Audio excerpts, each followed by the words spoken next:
Hello again, and thank you for tuning in to this 5th pre-concert lecture video for the Bellingham Festival of Music. My name is Ryan Dudenbostel. Since we'll be hearing all 5 of Beethoven's piano concertos over the course of 3 evenings, I thought it would be interesting to discuss 3 related topics in these next 3 lectures.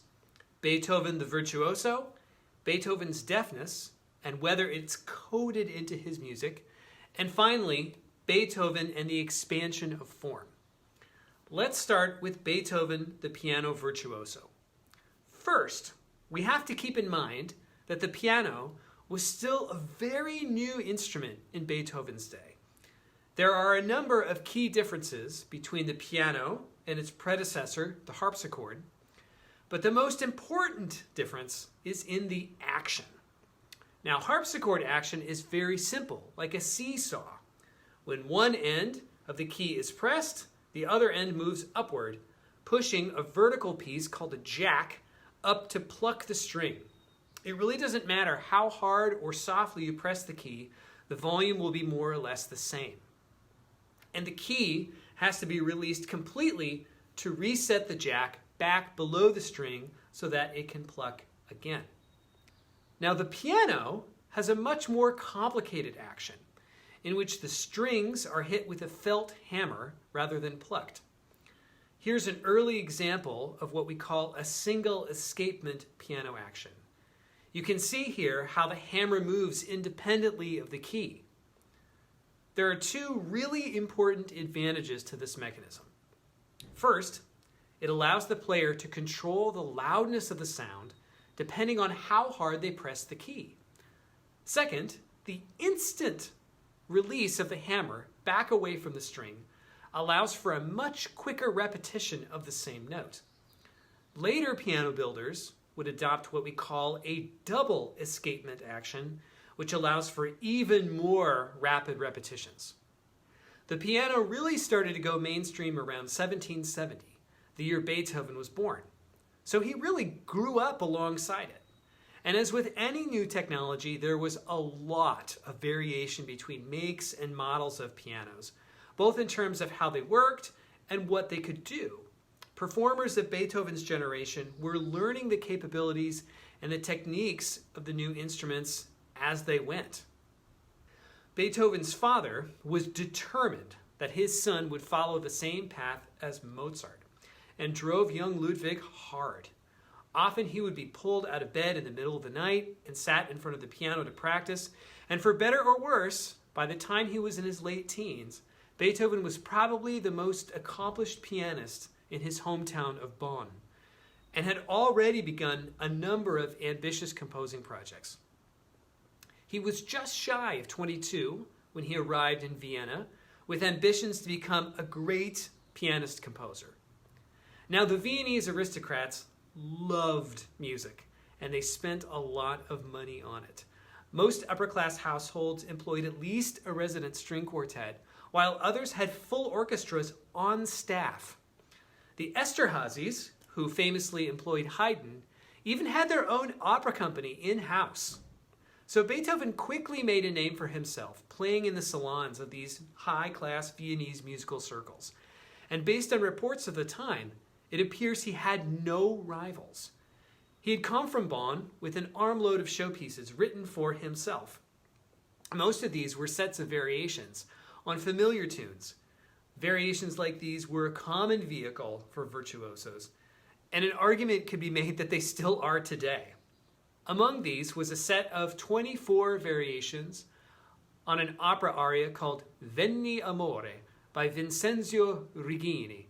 Even though he was Italian, Righini had worked extensively in Vienna in the late 1780s, so Beethoven's audiences would have been familiar with him and his music. Here is the 15th variation from the set.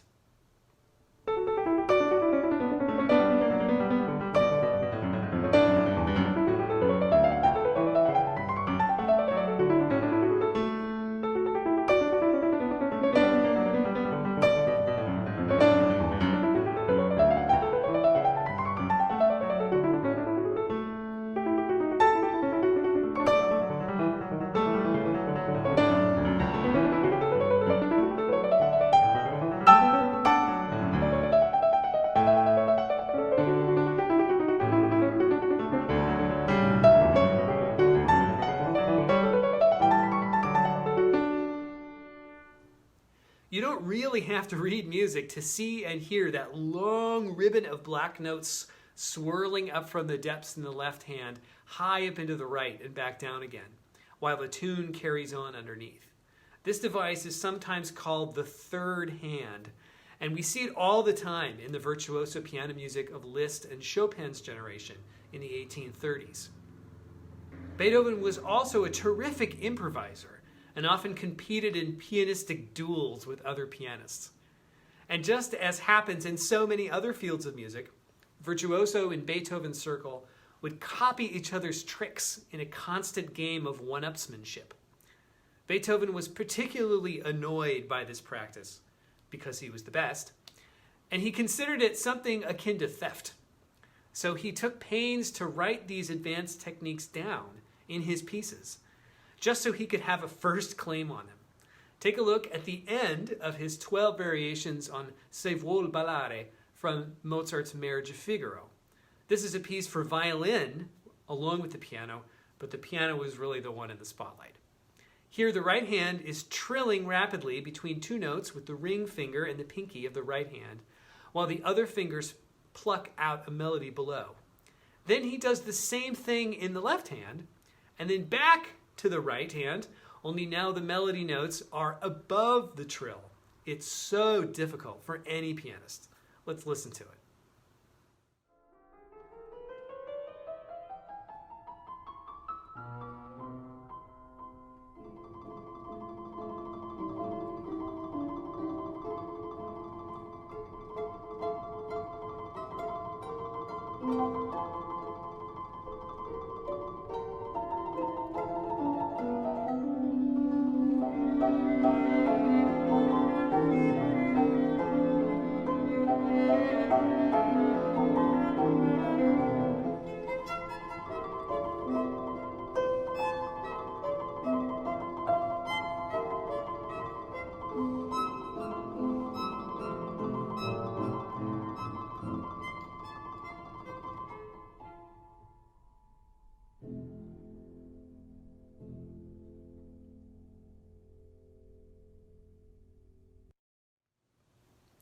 Right after he finished the piece, he wrote back home to a friend in Bonn, "I should have never written down this kind of piece, had I not already noticed fairly often how some people in Vienna, after hearing me extemporize one evening, would next day note down several peculiarities of my style and palm them off with pride as their own.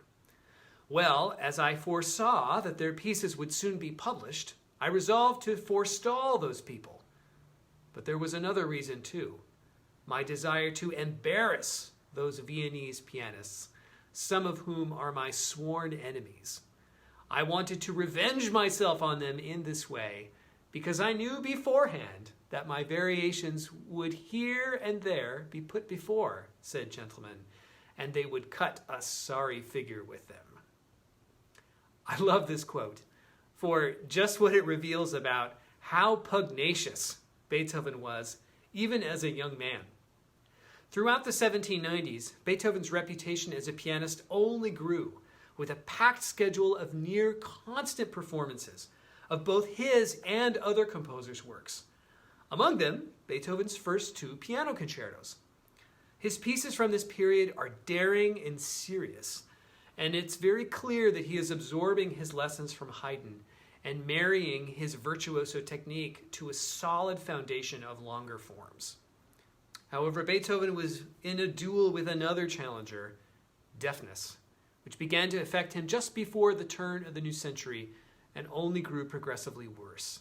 By the time he gave the premiere of his fourth piano concerto in 1808, it was clear his concertizing days were numbered.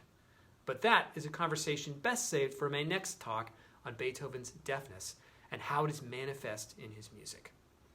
Thank you so much for tuning into this video. Enjoy the program, and we'll see you here next time.